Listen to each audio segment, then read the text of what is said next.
Yo, what's happening, people? Back again for another stream. So, Man United versus Liverpool match reaction. Nah, Man United keep getting away with this, to be honest. Painful watch again.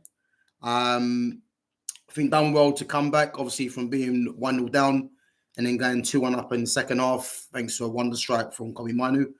But all in all, I think, Liverpool will be the much pissed off team, really, in terms of the chances that they had and the amount of possession that they had as well. Wasteful finishing, just like the FA Cup. But I think, Man United getting away with it.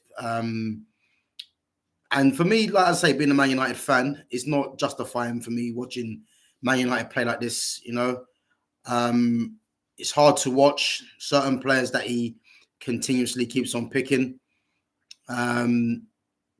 It's just painful, man. But as I keep saying, hopefully next season a new manager's appointed and a lot of these players are no longer figuring prominently in the team.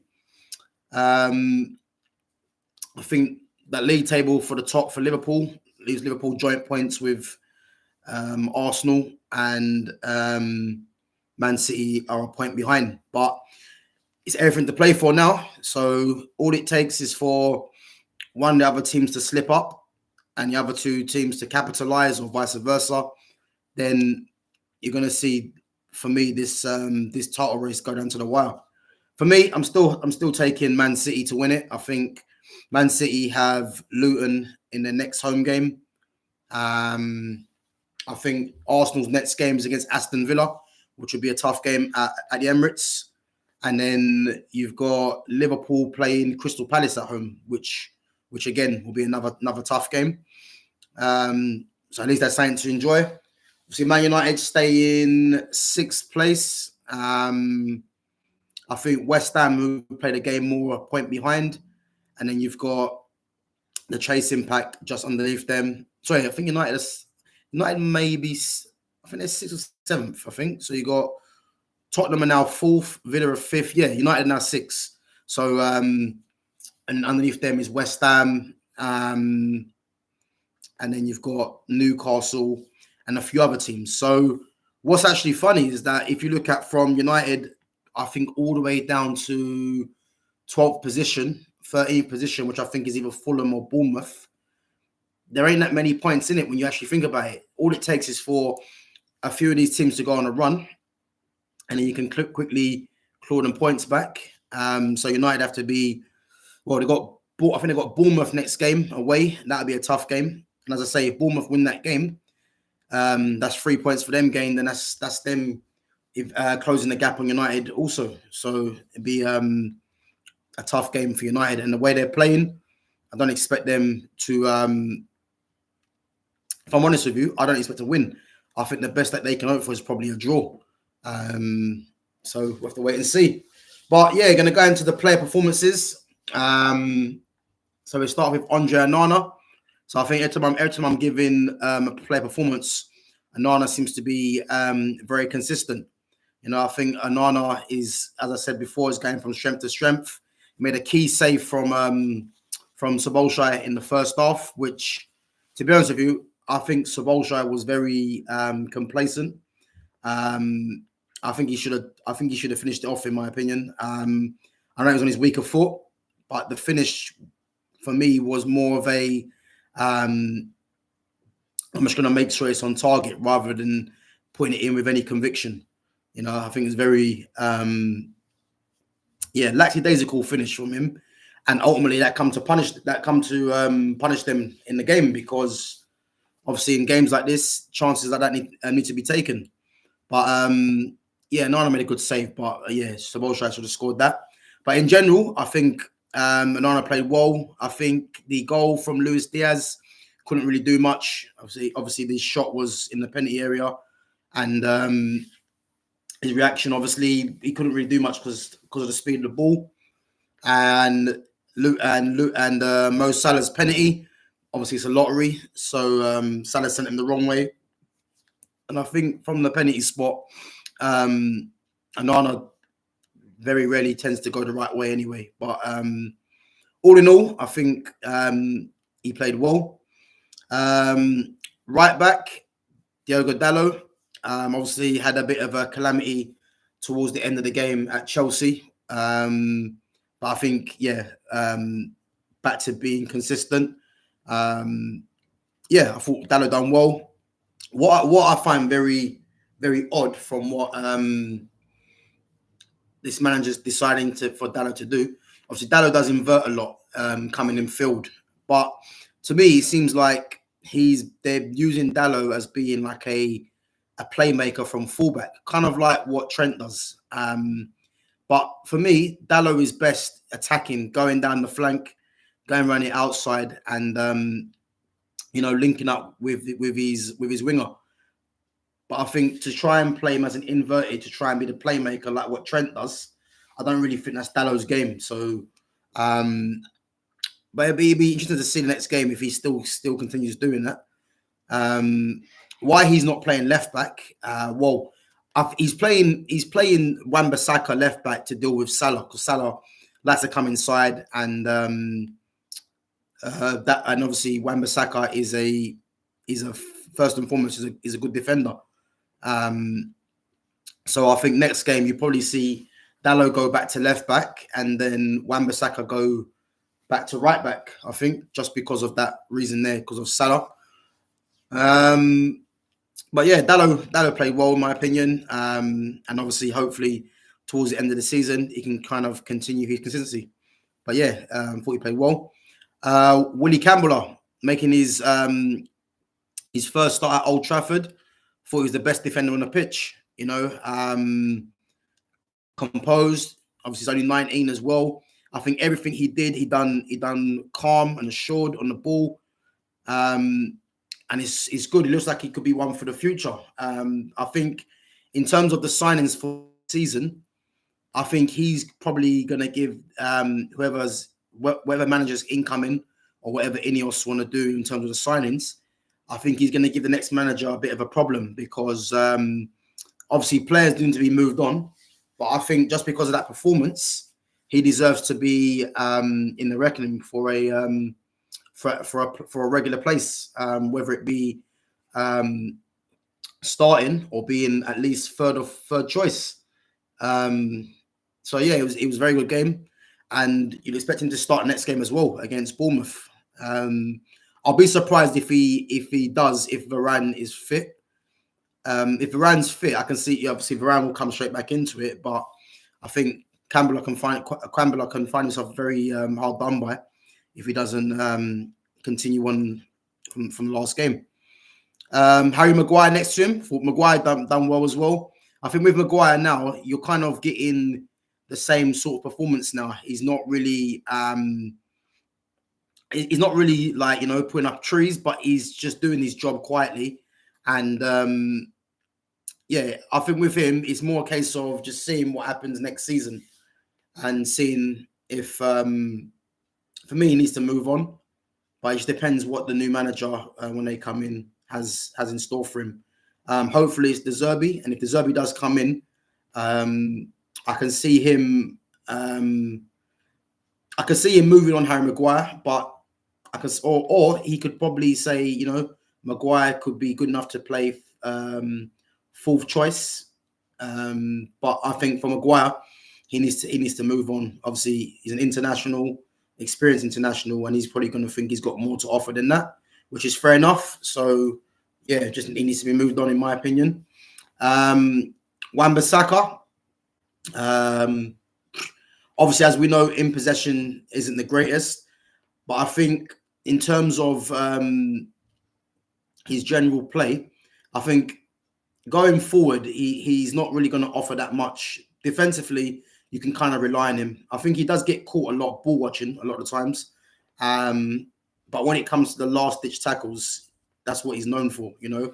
I believe Man United need to be progressing beyond players like Wan-Bissaka and playing fullbacks that are, well, first and foremost, good in possession, and obviously being a natural left footer on that side as well.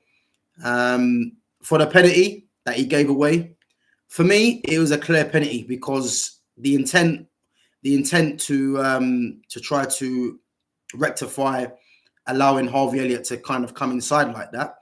It was a rush of blood, and even though I think his left foot didn't really connect with Harvey Elliott, the fact that you dived in, you're giving Harvey Elliott a decision to make. So for me, it was definitely a penalty. But I think Wan-Bissaka he's another one. We'll have to just wait and see what happens to him at the end of the season. If it's a case to keep him as cover for Dalot, then I can see that argument because United ain't going to go in the market for another right back, I don't think. I know there's links with Jeremy Frimpong, which would be a very good signing. But Frimpong's going to want to come in and start. And I think because of Dalot's emergence, I think Dalot should be starting. So it depends to see what happens. I think if Wan-Bissaka stays as cover, I can kind of see it. And obviously there's other issues in the team that need to be sorted out before that. So, so that's a defence. Moving on to midfield. Casemiro. Obviously, Casemiro not one of his best. I think he was quite careless in possession. I'm hearing things like his legs are gone, and it's funny. It's funny how the one of the players in the team that's actually done something in his career in terms of winning trophies and playing for the elite clubs is now the guy that's on the end of criticism. And to be honest with you, it's a bit of a disgrace that that Casemiro is getting constantly ridiculed now. People saying that he should be let go, and he's on a higher wage, but I think someone like him should be the last person that should be let go. And bearing in mind, who are you going to replace him with as well?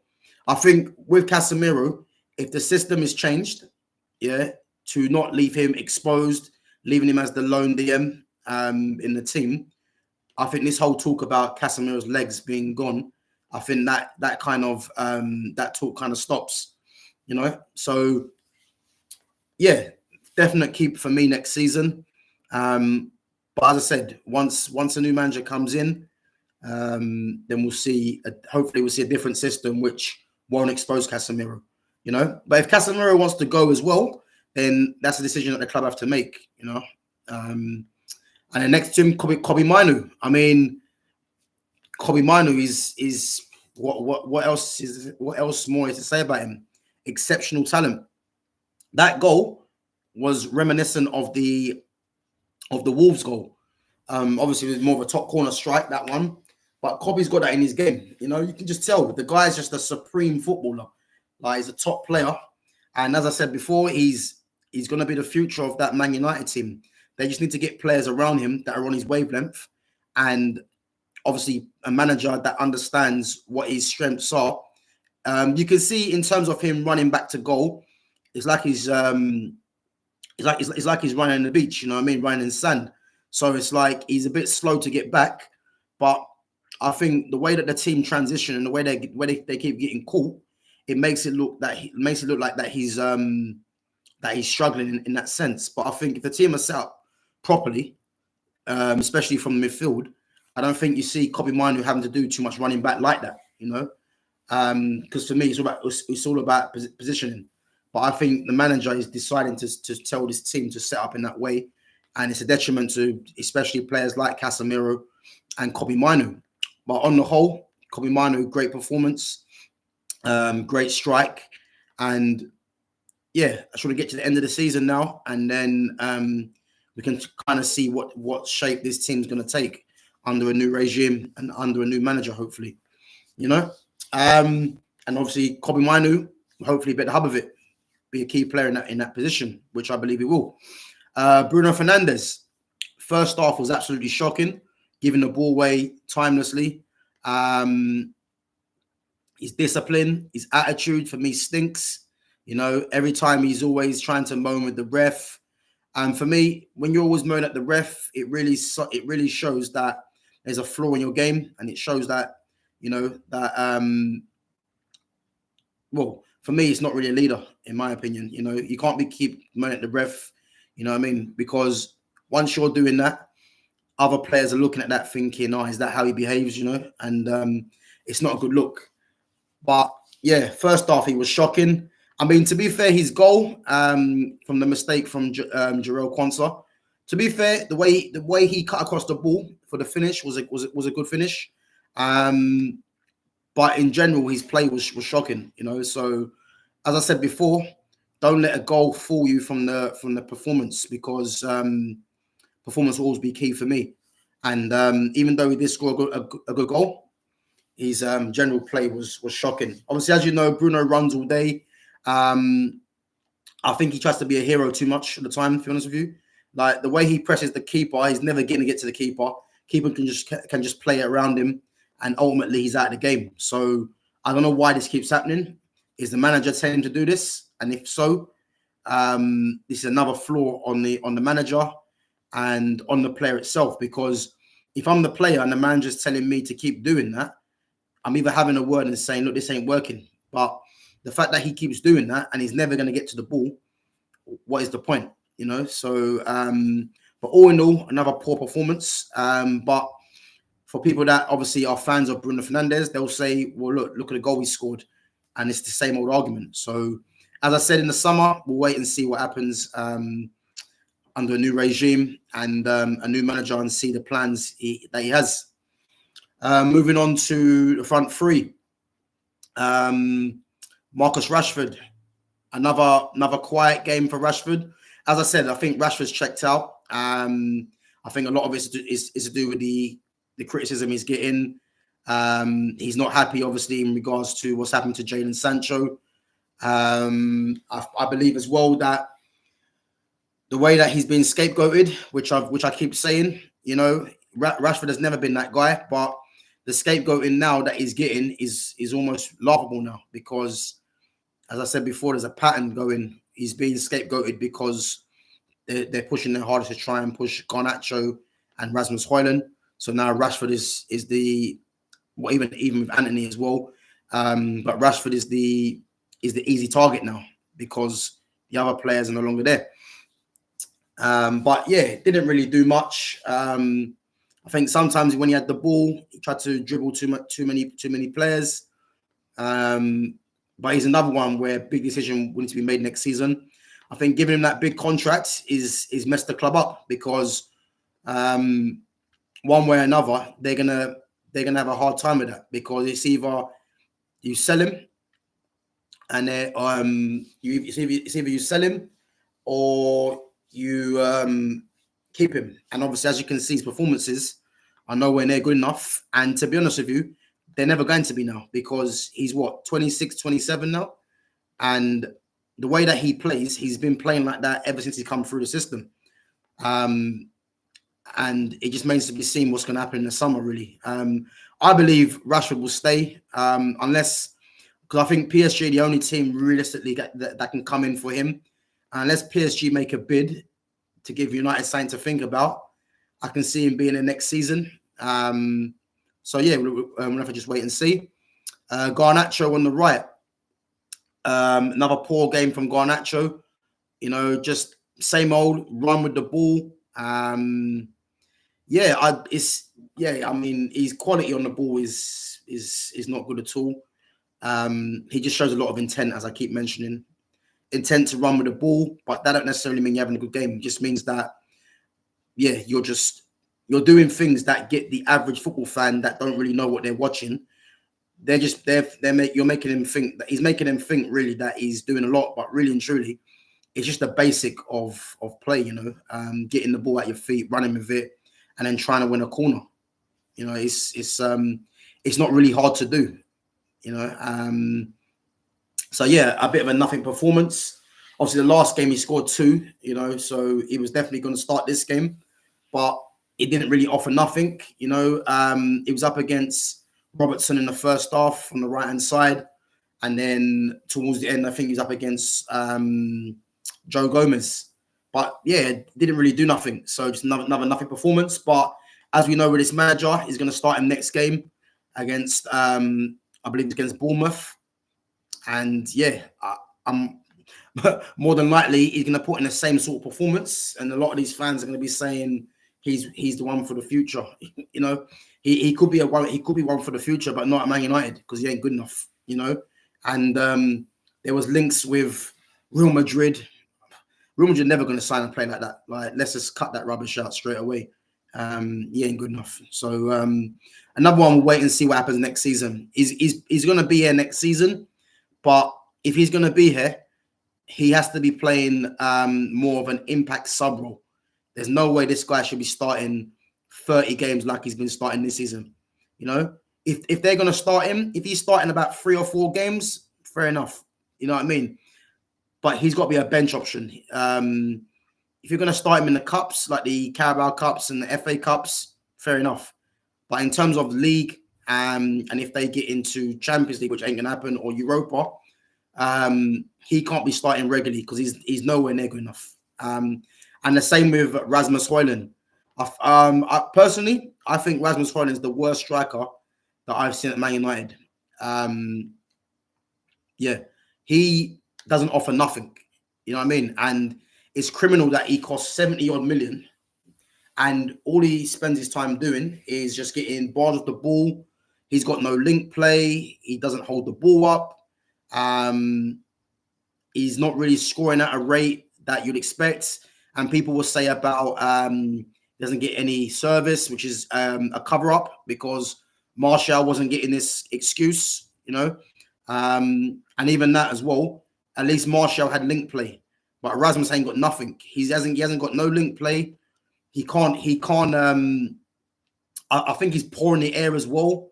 You know, he's a very one-dimensional forward. You know, and to be honest with you, like, I keep hearing that Man United, if they get a striker, they're going to get a striker in to play under Rasmus. I mean, what kind of nonsense is that anyway?